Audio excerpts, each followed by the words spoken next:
It's my pleasure to introduce our special guest today, Brittany Wiedemann. Brittany is an information systems analyst at Bozeman Health and is the IT admin lead for the Infor Finance and Supply Management ERP solution, as well as Infor Birst Analytics. Brittany is a solutions-oriented leader with experience guiding teams through ERP implementation and advanced data analysis with a specific focus on process improvement within the healthcare industry. Thanks for being with us today, Brittany. Thanks, Brad. Thanks for having me. Hello, everyone. Well, thank you. Oh, sorry, I was just going to say your audio seems to be just a little bit low. I don't know if you can boost up your audio a little bit. Well, let's try here. Is that any better? I'll just talk louder. How about that? We'll just talk loud. That sounds good. So, Brittany, can you maybe tell us a little bit about Bozeman Health and your role in the organization? Yeah, Bozeman Health has been rapidly growing. We currently employ a little over 2,600 employees in the greater Gallatin Valley with 7 sites, actually 8 sites, opening here in the next few weeks, our Bozeman West location. So we are scattered throughout about, within a 100-mile radius, takes up our entire Bozeman system. So we're serving about 100,000 residents and just growing very fast. So my primary role is working with CSF and Birst Analytics, and I was actually brought on for the implementation of CSF about 2.5 years ago. So I did not use the version 10 that Bozeman Health had currently been using up until then. So it's been very interesting to learn all the ways they did things before in the manual areas they had to come up with, So now we're in the cloud system and using Birst, and it's been wonderful. That's awesome. So you got to come in at a good time to take advantage of all the benefits and maybe not have to have lived in so much of the Excel misery of the past. Right, yeah. Well, can you maybe tell a little bit about some of the challenges that you think were kind of holding Bozeman back from achieving that goal of being data-driven? Yeah, so like I mentioned, we were kind of a unique situation. We were hosted an environment with V10 by Stanford Health, which also hosts our EMR. So when we decided to pull away from them and move to version 11, that was a lot of just legacy systems and a lot of spreadsheets, and they had a lot of customized reports that were geared more so towards this bigger, huge health system, not just Bozeman Health. So, there was a lot of, hey, we used to have this report that showed us this and gave us inventory transactions, but it would show them everyone. So whittling that down took time. They would throw it in Excel spreadsheet and set parameters and filter it down. And one of those challenges is these end users aren't data scientists. They're not, they're not analysts. They're end users that just work within materials or work within finance. So there was a lot of manual Excel spreadsheet use, that no one trusted the data. It was being kind of passed back and forth. Some, Mary does it this way, but Tim does it this way kind of situations. So we just relied really heavily on Excel and just lack of resources that really knew how to build a better situation and better analytics. So we needed that one source of truth. And then COVID hit, and that really just kind of put us in, we need a rapid response right now. When CMS says they need reports, they needed it last week. And so, we had to figure out how to report to local and state and federal agencies in all sorts of different ways. They all needed different reporting styles and data. They needed some uploaded, some downloaded. Did we have to create interfaces? All of those challenges right away. And so we kind of took a step back and said, Birst does all that. We don't need to do all of this. So that's kind of where we started really looking at Birst and went down that road. Awesome. Well, maybe if you could tell us just a little bit about some of the other things that were going on in the business that made you want to look at a more modern solution. Like, what were you ultimately trying to get to? What was that desired end state? Yeah, I mean, like I said, we were growing rapidly. All of the new departments, we just built a new women's tower and a NICU, and a couple new clinical sites. So all of that was in the works before COVID hit. So they had already been talking about, how do we get something in here that's going to tell us what our supplies are, what our finances, budgeting. I mean, it touches so many areas. It touches every department. So that was already kind of in the works. And then we just hadn't fully embraced the power of Birst yet. We were using it for some auditing purposes. I get a lot of requests for outstanding POs or outstanding invoices. So we had kind of started to dive into that. But then when COVID hit, that really made a huge difference in how we were utilizing Birst. We needed to know PPE status, and we needed to know critical item right away. Where are we at on masks? Do we have enough gowns?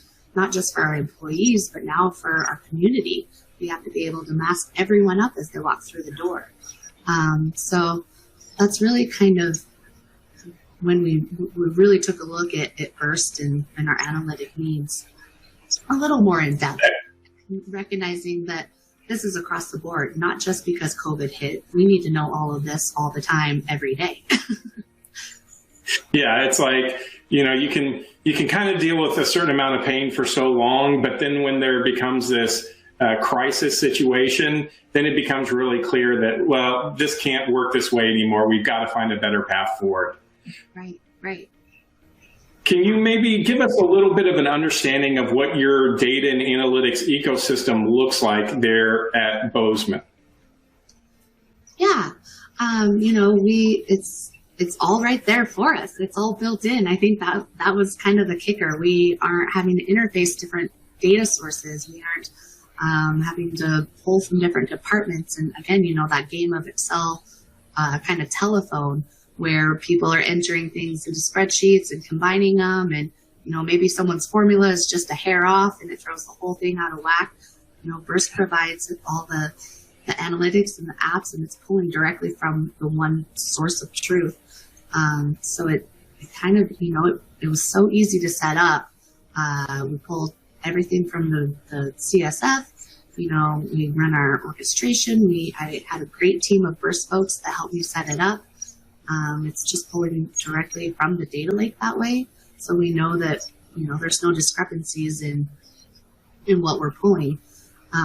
So it's been great to have that. Yeah. Awesome. So maybe if you can tell us a little bit more about what made you kind of decide to go with Infor. There's a lot of different options out there. I'm sure you guys had a lot of tools already internally. What made Infor the right path for you guys? Yeah, we had already utilized version 10 for so many years. People were familiar with it. They understood it. And users were comfortable using it. So when they decided to go on our own instance, it just made sense. It's a kind of all-in-one package. I think that, unfortunately, maybe fortunately, I wasn't involved in the decision process. But from what I've been told, it was kind of a no-brainer. It's all-in-one package. It's ready to go. We can pull our legacy data directly from version 10. We'll have that. We don't need to pull it from any other sources. So I think, having that out of the box analytic sets and dashboards just kind of was a no-brainer for us. Well, I know we are super excited to see what you've kind of been able to do with that. So if you wouldn't mind, we'd love to get a quick demonstration of what you built with the Infor Birst platform to get rid of that kind of legacy spreadsheet approach. Yeah, I'll go ahead and share my screen here. So you can see here in this old Excel spreadsheet that, there's so many tabs where central supply is doing some input. The OR and same day surgery center was putting in some input. One of our locations, Big Sky, which is, about an hour away was putting in their input. And then we were sending this spreadsheet back and forth, trying to, figuring out estimated days on hand. Was everyone calculating that the same way? So you can see it was just kind of put together. And again, that kind of the discrepancies, and no one really trusted this. We didn't have that one true source.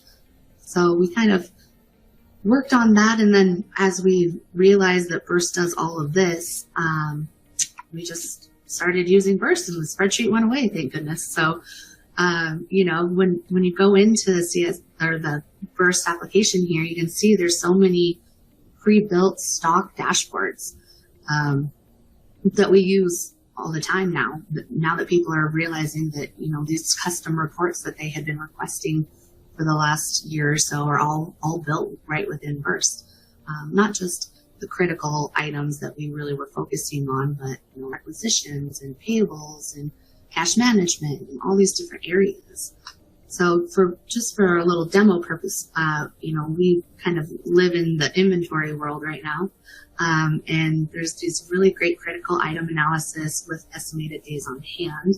That one is currently being used the most. It actually just is always up on the big screen in the boardroom, as well as our incident command. So daily they're seeing where are we at on stock, where are we at on our critical items, what's that, what are we trending in, why are we going through so many gloves in specific departments versus elsewhere, and how do we, a big part of this was when the pandemic hit, we were really having a hard time finding where to get some of these items. They were, being just sold out, every vendor we talked to. So, then it became, okay, we have a lot of items we're receiving that aren't on contract. And we needed to be able to keep track of all of those, not just our built items, but all of our special stock as well. So this critical item analysis with estimated days on hand gives us just that snapshot of here's where we're at, here's where we were, 3 days ago. It's our 3-day prior use and our average 30-day use and our estimated days on hand. And this has been huge, especially with all the reporting that we've had to do for different agencies. So this is something that end users can come in, they can filter however they want. If they just want to look at gloves, if they just want to look at gowns, they just want to look at a specific inventory location, it's really just so user friendly, and it's pre-built and ready to go. I also have set up, for some end users that say, I don't have time to go and do that, I just want a report emailed to me. We've set up all these different notification that just zips them an email at 7 in the morning. They do their reporting at 7:30. It's done for the day. They can continue on their day. So this one has been a huge, huge help, specifically for COVID, but, even so in the future, for any items, where are we at, and where's at that predictive analysis of where do you think we'll be in the next 30 days if this is what has been trending. And this critical stock on hand is another really great tool that provides just an overall where are we at on available quantity, allocated quantity, really helps the buyers, inventory managers kind of determine what do we need to be looking at, what do we need to be focusing on. So those are kind of the bigger ones that we use, but again, it has so many dashboards and so many tools that as Rob's demonstration, you can really customize it however you want, and it's so intuitive that I'm not being pulled away from my daily duties even half as much as I was before. Well, that is awesome. And, we love to hear that. We love to see people getting immediate value right out of the gate because of that pre-built content, because of the fact that everything's kind of pre-wired and we've done a lot of the heavy lifting for you. So maybe, kind of a final question. What's this transformation meant for Bozeman Health? And, what has it meant for you kind of on a day in your life? Yeah. We're constantly getting special requests for special reports, and, again, end users aren't typically analyst savvy. They don't know how to pull maybe they know how to export it from the application itself, and that's great, and it gives them a spreadsheet that they can kind of manipulate how they need, but it's not really giving them what they're looking for. They don't know how to customize and create a report like that. So it was really pulling me away from just daily duties and also, other folks in IT. So we're just really limited on resources. So it's cut me back 15, 20 hours a week of just custom reports that I've had to build to just minutes, giving people access to Birst. They can go in there and just drag and drop, filter however they need to, and they have exactly what they're looking for within minutes. Well, I don't think anybody would complain about getting 15 hours of their week back so that they can focus on doing things that maybe are more fun and add even more value to the health system. So, Brittany, I just want to thank you so much for joining us today and for sharing the steps that you and Bozeman have taken to kind of accelerate the adoption of analytics and really to start becoming more of a data-driven organization. We really do appreciate you being here and spending time with us today.